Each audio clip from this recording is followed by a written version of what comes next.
Oke, kita sambut dengan tepuk tangan meriah Ibu Novita Anggun dari Reserta Regency. Oke, semangat pagi. Apa kabar? Luar biasa, dahsyat, fantastis, yes, yes, yes. Oke ya, terima kasih. Silakan duduk. Saya terima kasih pada Pak Kanho yang sudah kasih waktu kepada saya dan kesempatan untuk bisa sharing melalui Mbak Citra ya. Kemarin Mbak Citra tiba-tiba WA saya itu kan, pagi Bu Anggun. Saya nggak simpan nomornya Mbak Citra ya. Saya nggak baca-baca karena saya pikir nomor asing itu nanti aja mau tidur saya bacanya itu ya. Terus saya baru sempat balasnya esok harinya ya Pak ya. Nah ternyata Mbak Citra ya dari SB12 ya. Terima kasih ya Pak ya kasih kesempatan saya di sini ya. Teman-teman ya, sekali lagi saya nggak mau belajarin teman-teman, tapi saya di sini pengen sharing aja ya. Sharing gimana saya tetap bertahan di Prudential ya. Saya join tahun 2012 ya. 2012 pastinya waktu join juga nggak gampang-gampang banget ya untuk menjalani bisnis ini ya. Saya mau tahu dulu nih, ada yang satu background dengan saya, orang kesehatan di sini? Semua. Saya dapat PR dari Ko Joni. Gimana melahirkan orang? Ya itu pekerjaan saya dulu Ko Joni ya, melahirkan bayi ya. Dan di Prudential saya juga melahirkan leader juga ya. Tepuk tangan dulu. Saya awal join ya 2012, saya tidak pernah berpikir sama sekali mengenal tentang asuransi ya, murni ya. Saya nggak pernah tahu asuransi itu apa ya. Sejak saya sekolah, orang tua saya, keluarga saya tidak pernah mengenal yang namanya asuransi. Kalau zaman dulu banyak orang-orang yang sudah kenal Bumi Putra. Keluarga saya buta asuransi ya teman-teman ya. Tidak pernah tahu sama sekali tentang asuransi ya. Waktu itu 2011 ada seorang agent itu dia prospek di tempat kerja saya. Ya, dia ketok-ketok cari bosnya. Nah, dia ketemu saya. Saya tanya, "Ya, Mas, ada keperluan apa?" Bukan ya? "Mbak, saya sudah janjian ini sama Bu Bidan." "Oh iya, sudah janjian. Dari mana?" "Dari Prudential." Nah, saya nggak tahu sama sekali. "Oh, Prudential. Oh iya, ditunggu dulu ya. Saya panggilin bidan saya." Dulu saya bidan lulus 2008. 2008 itu cari kerja susah teman-teman ya. Mama saya dulu kenapa kok jadikan saya bidan ya? Karena mama saya berpikirnya gini, teman-teman kalau jalan-jalan prospek ya, yang ada pelang-pelang bidan ya, di prospek nggak sama teman-teman? Masuk nggak? Masuk. Ada yang enggak, ada yang masuk ya. Kenapa nggak masuk ya? Nah, yang sudah bisa buka praktek itu saya bilang duitnya oke. Tapi kalau nggak buka praktek, dompetnya tipis ya. Miris sekali teman-teman ya. Gaji seorang tenaga kesehatan itu paling kecil ya dibandingkan gajinya buruh pabrik ya. Saya bilang sini ya, saya buka ya, buka belakang ya. Gajinya tenaga kesehatan itu sangat kecil teman-teman ya. Dibandingin sama UMR itu masih kalah jauh ya. Saya dulu 2008 itu cari kerja pakai ijazah bidan itu sampai ngemis-ngemis. Padahal sekolahnya nggak murah ya, lumayan mahal ya, nggak murah, mahal. Kenapa mama saya suruh saya jadi bidan? Karena beliaunya melihat ini loh, enak kamu nanti kalau jadi bidan bisa buka praktek, kamu punya banyak duit. Harapan orang tua saya seperti itu. Kenapa? Karena melihat orang yang buka-buka praktek itu rumahnya mesti besar ya. Terus bisa buka praktek itu sudah bisa dihitung-hitung ekonominya ya. Suntik, jasa suntik berapa, periksa berapa. Memang banyak duitnya itu ya dari praktek. Kalau obatnya itu murah teman-teman ya. Harga obat itu bisa 3.000, 5.000 ya. Tapi kita bisa tarik 30.000. Jadi kita dapat laba dari obat itu bisa banyak banget ya. Nah, makanya kenapa mama saya kepengen saya jadi bidan, ya kepengen lah anaknya ini kehidupannya jauh lebih baik lagi. Itu harapan mama saya. Akhirnya saya jalanin sekolah. Saya sekolah sebenarnya nggak suka ya teman-teman. Saya ini orangnya dulunya tuh rock and roll ya teman-teman ya, nggak suka diatur gitu. Itu saya dulunya seperti itu. Nah, mama saya maksa, kalau kamu nggak jadi bidan ya sudah, kamu nggak usah sekolah, kerja pakai ijazah seadanya. Nah, saya mikir loh, kerja apa? Pakai ijazah SMA gitu ya. Akhirnya ya udahlah, nggak apa-apa jadi bidan. Saya jadi bidan. Sekolahnya mama saya juga nggak mau saya sekolah di Surabaya. Makanya saya dulu ke Surabaya itu jualan sekali teman-teman ya. Kalau saya mau pamit ke Surabaya mesti tengkar dulu sama mama saya. Gak usah ke Surabaya. Mama saya seperti itu. Mama saya orangnya sangat keras teman-teman ya. Kalau sudah punya keinginan harus diturutin. Itu karakternya mama saya. Nah, saya bilang, kenapa mama kok saya nggak sekolah di Surabaya? Engkau tingkahmu gak karu-karuan. Nah, itu ya mama saya seperti itu. Kenapa kok mama saya bilang gitu? Karena zaman SMA saya ini orangnya nggak bisa diem teman-teman. Saya ini orangnya suka suka ikut-ikut acara sosial kayak gitu ya. Saya di SMA kebetulan juga jadi ketua OSIS, gitu ya. Suka acara-acara ngehandle event-event itu mesti gitu ya. Saya terus ya. Saya ke Surabaya itu juga nggak pernah pamit teman-teman ya, nggak pernah pamit sama mama saya. Tujuan saya cuma pengen nyari-nyari sponsor. Jadi saya dulu waktu SMA itu suka masuk-masuk ke perusahaan-perusahaan, bawa-bawa proposal, cari-cari sponsor sampai saya bisa bikin event, datangin artis ibu kota. Itu saya kerja sendiri ya teman-teman. Saya punya tim tapi saya yang paling sering masukin proposal, cari-cari sponsor dari perusahaan-perusahaan. Makanya mama saya enggak izinkan saya sekolah di Surabaya. Takutnya kenapa? Saya hilang arah. Ya, saya nggak bisa, nanti takutnya saya nggak bisa diatur. Akhirnya mama saya pilihin saya sekolah di mana?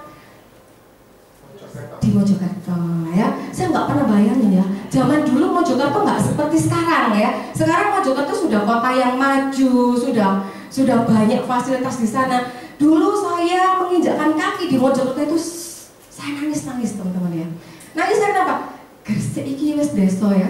Mojokerto tambah lebih desa lagi ya. Saya berangkat kuliah itu ya sawah,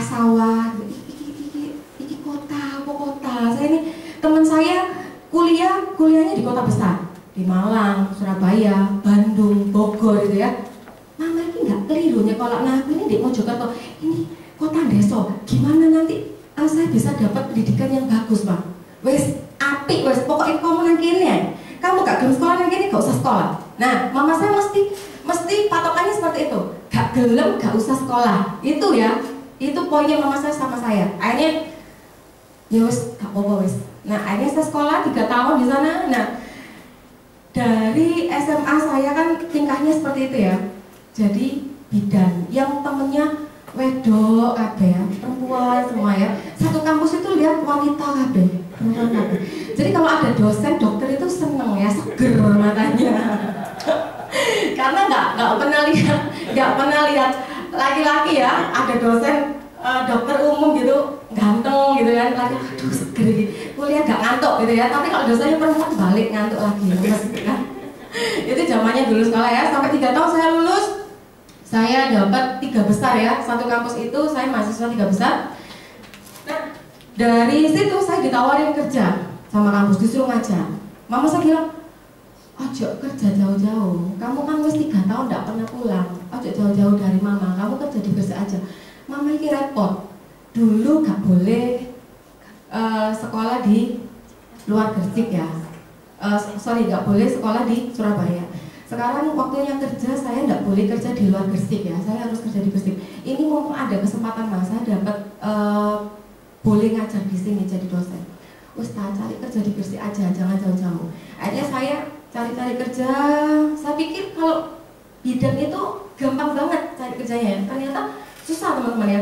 Saya cari kerja sampai saya ngomong nih sama dokter. Dokter, saya mau loh nggak dibayar. Saya boleh loh, saya kerja, saya nggak apa-apa. Saya terima nggak dibayar.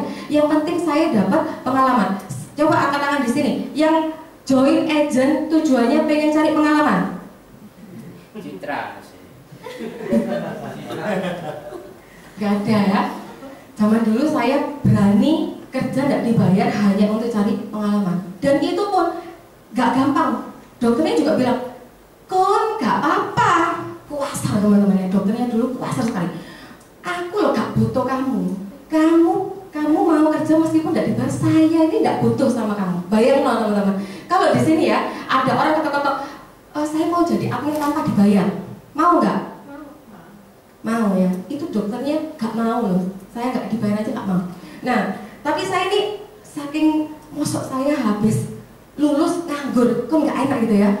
Saya maksa lagi, dokter tolonglah dokter, saya nggak apa-apa kok, saya supaya dapat pengalaman aja di sini.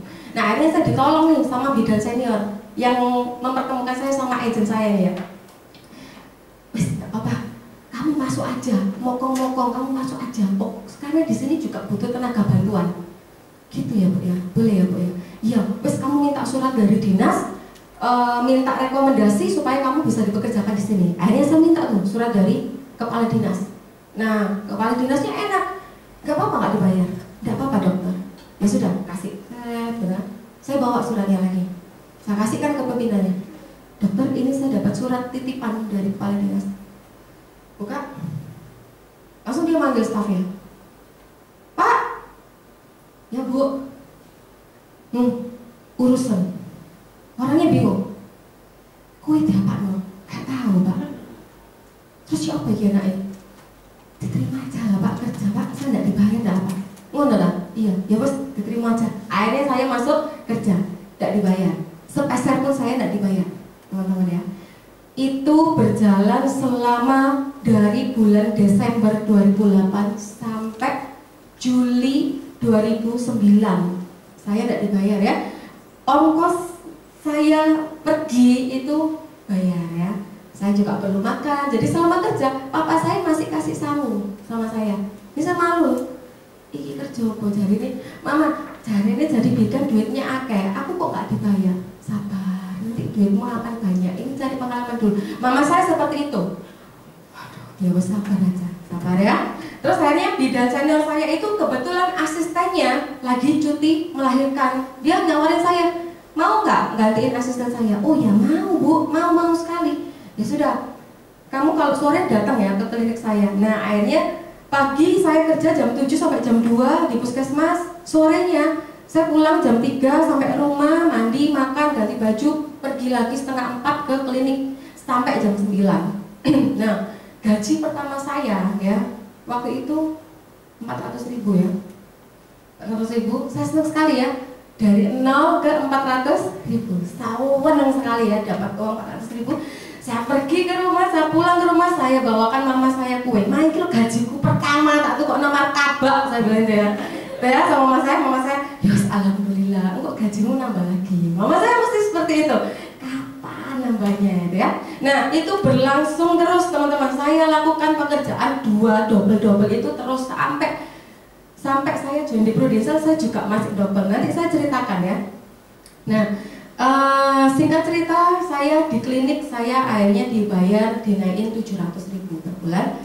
Kemudian di puskesmas akhirnya saya diterima sebagai bidan PTT, dikasih gaji 600.000. Coba tambahin deh itu dengan volume kerja saya 24 jam. Saya bilang 24 jam apa? Saya harus siap on call. Jam kerja saya jam 7 sampai jam 9 malam. Gaji pokoknya 600 plus 700. Hari gini siapa yang mau kerja kayak gitu? Males ya. Males banget ya. Saya kerja seperti itu. Nanti pulang baru aja ganti baju, naruh kepala, ditelepon. Dek, orang ngelarani mau bersalin ya. Orang kenceng-kenceng dek. Oh iya Bu, buka berapa? Buka 2. Datang ke sana. Buka 2 ya. Observasi, ngelus-ngelus punggungnya ibunya. Tuh, itu tugasnya saya ya. Sampai melahirkan, sampai ngerawat bayinya, sampai ngulangin ibunya, semuanya saya ya. Teman-teman kalau melakukan itu, dan itu pun juga kita nggak tahu ya, karena orang bersalin itu kan nggak bisa diprediksi. Ada yang cepat, ada yang lama. Seperti itu, teman-teman berani bayar saya berapa? Kira-kira? Yang pantas ya. Saya dikasih 50.000 teman-teman. Satu kali nolong persalinan itu 50.000. Ingat teman-teman, yang saya tolong bukan boneka, nyawa, ya. Taruhannya nggak main-main. Ini nyawa orang, nyawa bayi, nyawa ibu, nyawa bayi. 50.000 saya lakukan. Tapi saya nggak bicara tentang uangnya. Oke, saya kembalikan lagi sama Tuhan. Tuhan yang ngasih rezeki saya nanti di tempat lain. Saya sabar aja di sini, ya. seperti itu 1 bulan, berapa pasien saya teman-teman? Antara 15 sampai 20. Teman-teman bayangin, 30 hari dalam 1 bulan saya bisa nolong 15 sampai 20. Berarti setiap hari saya nggak tidur dong. Ya, ini melek terus matanya. Ya, belum ada yang emergency. Kalau emergency, saya nganter sendiri, nyamper ambulans sendiri, nganter pasien sendiri. Ambulannya saya sopir. Satu Gresik sudah hafal saya. Satu-satunya sopir perempuan ambulans saya. Ya, sampai rumah sakit orang-orang pasti tahu. Satpam itu sudah bisa nebak. Oh, wedok puskesmas nelayan. Gitu ya. Karena nggak ada lagi sopir perempuan selain saya. Saya orangnya kan apa ya? Kalau nunggu itu kelamaan ya. Nunggu, Pak ayo merujuk Pak. Orangnya nggak datang sopir. Terus tak antar sendiri ya ambulannya. Ya, antar sendiri. Sampai Lebaran mulai 2009 sampai 2009 sampai 2013 saya tidak pernah merasakan yang namanya berlebaran sama keluarga. Kenapa? Karena ada aja yang melahirkan pas malam takbiran, pas lebaran itu pasti ada. Ya, saya sampai wanti-wanti sama pasien-pasien saya yang besar-besar perutnya. Saya bilang, tunggulah ya, saya ini juga kepengen sholat id. Saya bilang gitu ya, saya sudah bertahun-tahun nggak pernah sholat id. Kamu jangan kenceng-kenceng, nanti aja kalau sampai sholat id kamu kenceng-kenceng lagi. Saya bicara kayak gitu ya, nggak bisa juga teman-teman. Malam takbiran saya ditelepon, Bu, Nandi, aduh, sakit Bu perutnya, aduh, ya wes pergi ke klinik nanti aku pergi sana. Saya periksa, aduh, bukanya nanggung-nanggung ya, buka 4, buka 5, aduh, nanggung sekali. Aduh, sholat mana gitu kan? Saya bilang, bisa nahan nggak? Aduh, gimana Bu bisa gitu ya? Ini namanya orang bersalin ya, masa mau ditahan-tahan ya nggak bisa ya.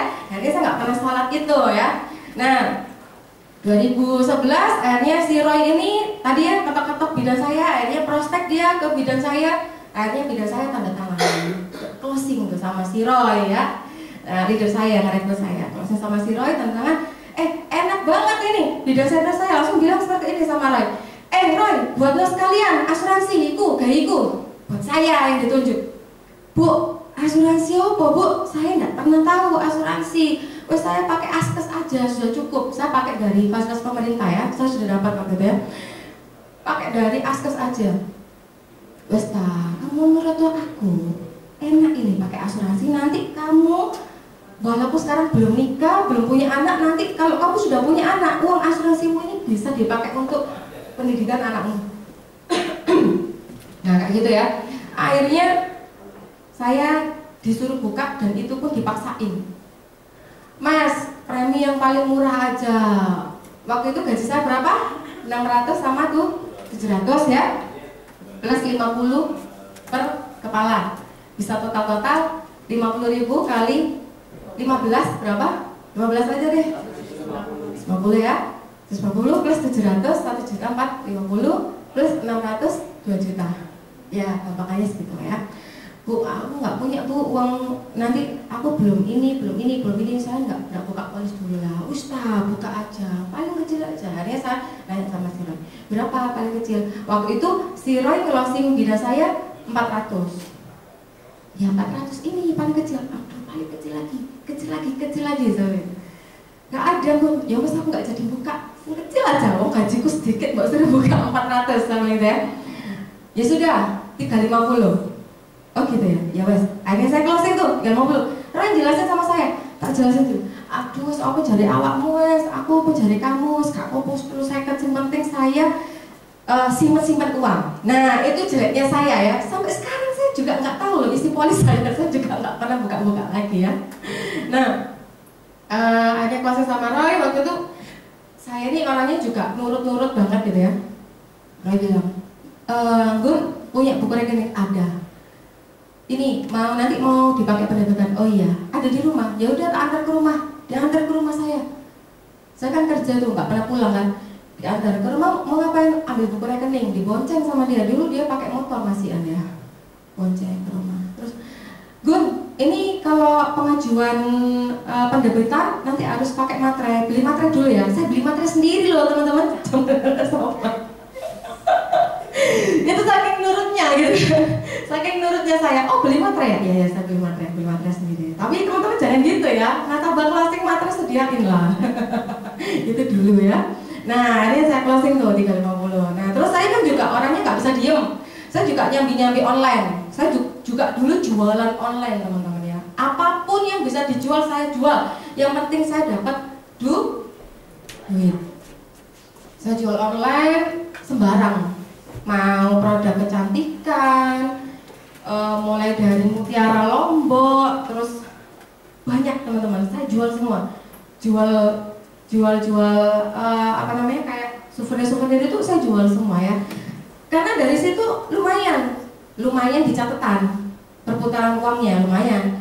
Oh dapat banyak. Tapi saya juga nggak pernah pegang duitnya karena duit ada beli lagi. Ada beli lagi, ada beli lagi. Saya nggak pernah pegang duitnya ya.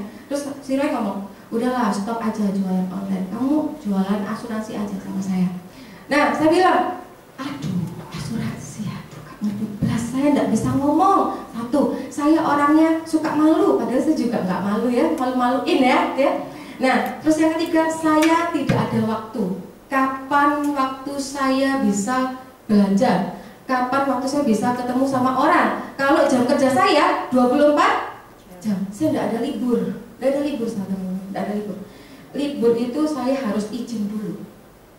Bukan saya nggak dikasih libur, tapi saya ini sungkan, ambil libur itu sungkan, ya. Akhirnya saya bilang, saya tidak ada waktu, Roy, kayak kamu jalan-jalan cari nasabah, saya tidak ada waktu. Udah kamu tak kasih teman-temanku aja wes, kamu prospek. Nah saya kasih tuh Roy 1 lembar HVS bolak-balik, nama-namanya, bidan praktek, nomor telepon, alamat, tuh disamperin semua sama dia. Terus dia bilang, iki loh closing, masuk deh kamu loh, enak, kamu jadi agen aja. Gak usah lah, itu kan rezekimu, masuk naik deh kamu, ya. Nah terus agent harus sering-sering update status ya, harus sering-sering update status. Kenapa? Untuk memikat, ya. Nah, Roy sering update status, saya sering komen. Enak ya kamu sering ke Surabaya, karena teman-teman tahu ya, mama saya tidak pernah mengizinkan saya ke Surabaya. Ya, enak ya kamu sering ke Surabaya. Iya, makanya kamu jadi agen, nanti kamu akan sering ke Surabaya. Insya Allah gak ada waktunya, ya. Sampai setahun berlalu, dia selalu reminder saya, selalu BBM. Dulu zamannya masih BBM ya, BBM saya sampai 1 tahun, saya tetap tidak mau. Enggak Roy, saya enggak mau. Saya enggak bisa jadi agen asuransi, saya enggak bisa. Ya. Akhirnya bulan April 2012 saya di Pinang sama suami saya. Ya, saya mikir dong, kalau jam kerja saya 24 jam gimana saya nemenin suami saya? Saya harus lepasin salah satu pekerjaan saya. Akhirnya saya tinggal adalah bidan praktek. Yang saya pertahanin yang dari pemerintah, padahal gaji yang dari pemerintah ini yang lebih kecil